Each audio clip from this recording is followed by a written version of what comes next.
as positives as they continue to go and play in the Uganda Premier League. This is the goal that actually separates the two sides today. Lack of concentration at the back, and of course some bit of luck falling to the legs of Juma Balinya to score the goal today. Well, this match ends Police 1, Gaddaffi 0. Let me hand you over to Jodban Sentemu as we wait for the second game that is coming up in just a few minutes time. It is going to be it's going to be a Bright Stars KCC game, and that is the game coming up next at exactly 4:30. Don't go away, we're still live.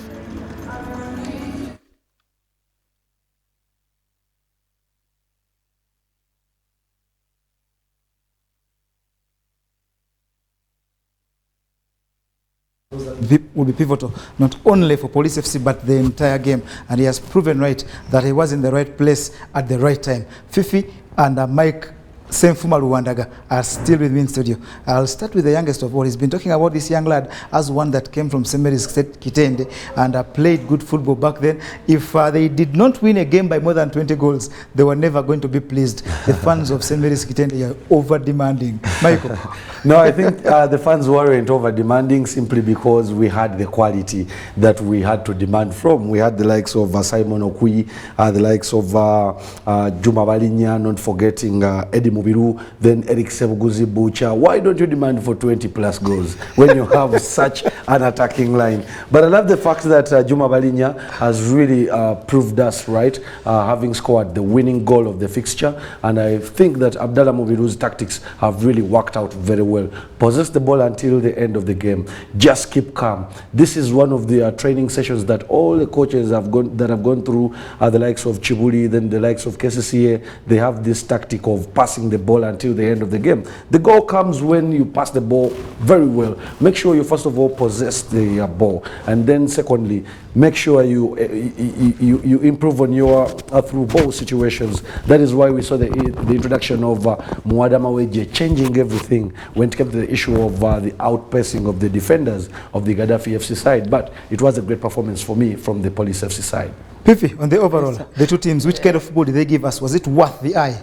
Yeah, it was worth. It was cagey and competitive. But before I go far, allow me ask, because it's vital for Uganda football, the players you talked about, have they lived to expectations? Some of them haven't, because a gentleman in Eddie Mubiru didn't prove us any right. Yet he was the best of his generation. Yes, during the high school level. Yeah. After high school, he wasn't one of the best because he tried playing some good football for KCCA in the Uganda Cup, but thereafter traveling to Eritrea, and they're playing in their local league down there and doing very poorly. I remember last seeing Butcher at Express. Yes, then Maroons. And Mutundwe. Yes. Yeah. Once you head into the into those roots of Mutundwe, go as far as young Africans and come back. Yes, then the young lad in Simon Okwi last performed very well for Sports Club Victoria University.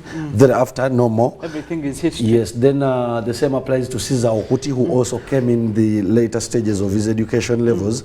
He also didn't prove very well during high school, but heading into the Ugandan football, he was one of those. But I love to tell Ugandans, at least they'll remember in our segment, something to remember. At one time, Caesar Okuti was the hot cake. A Sports Club Vida took a sound set. How do they call that system? A full sound set. And Vipers took a bed, a wooden bed, and a mattress. The parents chose Vipers, I think, for the bed, and Vida with their sound system were left out. With their home theater.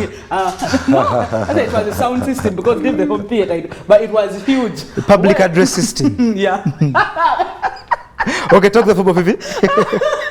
Thank you, but okay, when you go to the football, Gaddaffi, like you said, put up a spirited fight, but it is not enough. In knockout games, you know scoring is vital, and that's what Police did. It's the difference. Onen realized that they were overpowered in the midfield. Sozi, before getting removed, and Tonema Wedje had gotten that partnership, and that meant that Olinga was isolated alone, could not manage. So he brought in coach Matthias' son, that is Septinde Chaus. Chaus is a bit physical, and he creates a fear that no other players can come around him because he's strong enough to wear down anybody and try to pass the ball wherever he wants. But apparently, even one of the other strikers failed to get it right. That's why the coach decided to bring in other players and see if there is change. He left in Richard Basangwa, the Vipers player. Sometimes I think whatever we say could be right when it comes to good teams and normally make a player look good. Basangwa at Vipers, he always looked at like that a player.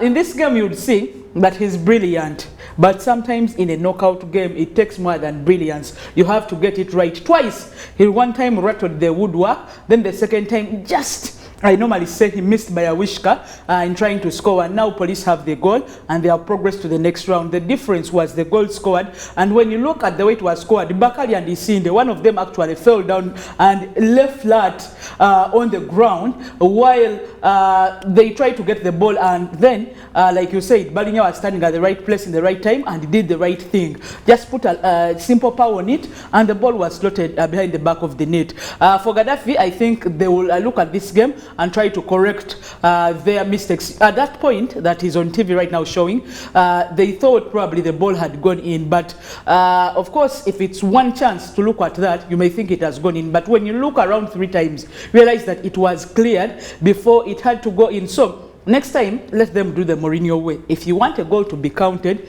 make sure you hit it hard, or sometimes even make it go through the net and goes out, and then everybody will know it has gone in. But Police have been the better team with the goal.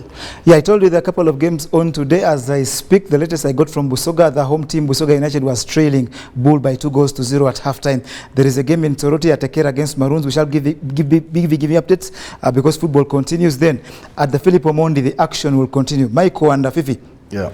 Allow us to take a break. Yeah. We shall get back in a few. It's going to be KCC against Bright Stars. The second game of the day, it's a round of 32. As I speak, 9 games complete at this phase. There will be no express against either Super Eagles or Sports Club Villa. You all know, if you didn't, Sports Club Villa were involved in a bloody accident as they travel to play this Super Eagles down in northern Uganda, and that game has been called off. It's at the round of 64. Whoever wins there will play express at a yet to be determined date. But the action continues with Bright Stars away to KCCA, and of course several games on tomorrow that we shall delve into a little deeper when we come back for that game. The Kasasi was hosting Bright Stars. Let's go for a break, but please keep tuned. If your friend is not home yet, tell him not to rush.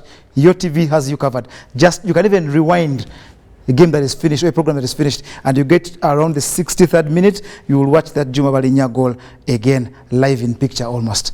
See you again in a few minutes.